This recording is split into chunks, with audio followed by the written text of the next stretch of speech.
Hi welcome to our channel. మనం అనుకుంటున్న big boss season 8 start అయిపోయింది. గ్రాండ్గా లాంచ్ అయింది. కింగ్ నాగార్జున కింగ్ సైజ్లో లాంచ్ చేశారు. మనం అందరం చూసాం. అయితే మనం ఎవరెవరైతే కంటెస్టెంట్ల గురించి చెప్పుకున్నామో ఆల్మోస్ట్ వాళ్ళందరూ కంటెస్టెంట్లు వచ్చారు. కొంతమంది కంటెస్టెంట్లు రాలేదు. ఎందుకు రాలేదు? ఆ కంటెస్టెంట్లు బాగా ఫెమిలియర్ అయిన వాళ్ళు బర్రెలెక్క, తరువాత కుమార్ ఆంటీ లాంటి వాళ్ళు, అలాగే సీనియర్ ఆర్టిస్ట్ సనా లాంటి వాళ్ళు లాస్ట్ టైం శివాజీ గారు చేసిన రోల్ని ఈసారి చాలా బాధ్యతగా ఆవిడ ఉంటారు అని అనుకున్న టైంలో వీళ్ళు ముగ్గురు ఎందుకు రాలేదు? వీళ్ళతో పాటు అబ్బాస్ లాంటి వాళ్ళు వస్తారనుకున్నారు, లేదా రోహిత్ గారు వస్తారనుకున్నారు. బట్ ఆదిత్య ఓం వచ్చారు. రోహిత్ కానీ అబ్బాస్ కానీ ఇంకా ఆ ఇద్దరు హీరోస్లో ఎవరో ఒకరు వచ్చే ఛాన్సెస్ ఉన్నాయా అంటే ఉన్నాయని అంటున్నారు బిగ్ బాస్ సీజన్ 8. ఎందుకంటే డే 1 నుంచి కూడా ఎలిమినేషన్ కాన్సెప్ట్లు, ఫస్ట్ వీక్ నుంచి కూడా ఒక పేరు బయటికి వెళ్ళిపోతే ఒక పేరు లోపలికి రావడం, లేదా పేరులో ఒకరు బయటికి వెళ్తే ఒకరు లోపలికి రావడం కాన్సెప్ట్లో రెడీ చేస్తున్నట్టుగా అనిపిస్తుంది. ఈ నేపథ్యంలో బిగ్ బాస్ సీజన్ 8 అనుక్షణం ఉత్కంఠభరితంగా సాగబోతుంది.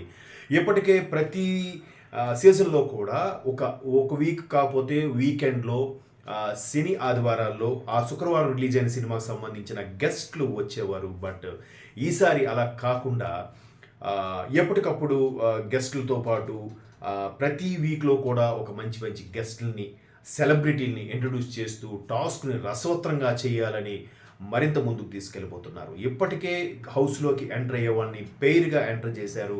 7 పెయిర్స్ ఎంటర్ అయ్యారు. ఒక్కసారి ఆ పెయిర్స్ని చూద్దాం. ఫస్ట్ యాష్మి, నిఖిల్ వచ్చారు. ఇద్దరు కూడా బుల్లితెరకి బాగా ఫెమిలియర్గా ఉన్న ఇద్దరు ఫస్ట్ పేరు వచ్చారు. తర్వాత సెకండ్ పేరు అభయ్ నవీన్ అని కూడా అంటారు తన్ని.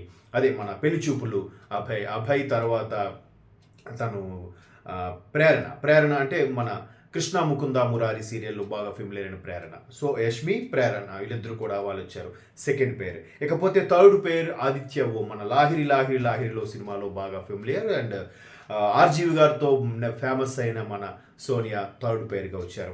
ఇక ఫోర్త్ పేరు చూసుకుంటే బెజవాడ బేబక్క. ఎస్, ఎక్కడ స్టాండింగ్ ఓవేషన్లో కానీ స్టాండప్ కామెడీ కానీ సోషల్ మీడియాలో కానీ లేదంటే యుఎస్ లాంటి కంట్రీస్లో కూడా మంచి మంచి స్టేజ్ పెర్ఫార్మెన్స్ ఇచ్చిన బేబక్కతో ఒక కాంబినేషన్తో పాటు సేమ్ అదే రేంజ్లో ఉన్న శేఖర్ భాష. ఈ మధ్య కాలంలో లావణ్య సంబంధించి ఏదైతే మనం బాగా ఫెమిలియర్ అయ్యో రాజ్ తరుణ్ లావణ్యకి సంబంధించి ఏదైతే ఫెమిలియర్ అయ్యారో అటువంటి శేఖర్ భాషతో పాటు ఈ బెజవాడ బేబక్క ఒక పేరు వచ్చింది. 4 పేర్స్ ఇప్పుడు చెప్పాను. 5th పేరు కిర్రాక్ సీత. బేబీతో ఒక్కసారిగా హీరోయిన్ వైష్ణవితో పాటు సరైన ఇమేజ్ తెచ్చుకున్న మన కిర్రాక్ సీతతో పాటు నాగమణి కూడా వచ్చారు. నాగమణి కొంచెం ట్రాజడీ స్టోరీ అని చెప్పుకోవచ్చు.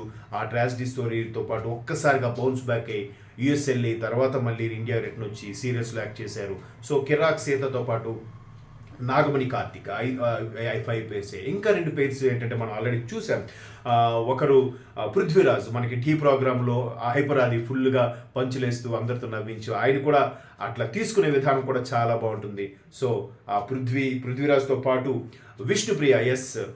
మన విష్ణుప్రియ కూడా బాగా ఫెమిలియర్గా యాంకర్గా కూడా అందరికీ తెలుసు. ఎందుకంటే కిర్రాక్ లేడీసు ఖతర్నాక్ బాయ్కి సంబంధించి ఒక ప్రోగ్రామ్ కూడా చేసి దాని ద్వారా క్లిక్ అయ్యారు. తర్వాత లాస్ట్ పేరు నైనిక, అలాగే మన వరంగల్ కుర్రోడు నిబాల్ కూడా నబీల్ అఫ్రీది కూడా మనకి ఈసారి పేరుగా వచ్చారు. ఈ 7 పేర్లలో ఏ పేరు ఉంటుంది, ఏ పేరు ఉండదు, ప్రతిదీ పేరుగానే ఆడబోతున్నారా లేదా పేరు కాకుండా ఆడబోతున్నారా అనేది ఇప్పటివరకు సస్పెన్స్గా ఉంటుంది.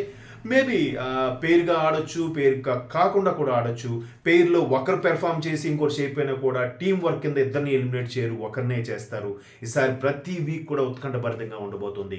సో ఎట్లాంటి ఉత్కంఠభరితంగా ముందుగా మాకు తెలిసినవి, సస్పెక్ట్ చేసినవి మ్యాక్సిమం మాకున్న లీడ్స్ ప్రకారం మీకు రివీల్ చేస్తూనే ఉంటాం. మన ఛానల్ చూస్తూనే ఉండి సబ్స్క్రైబ్ చేసుకోండి. బాగా నచ్చితే లైక్ చేయండి.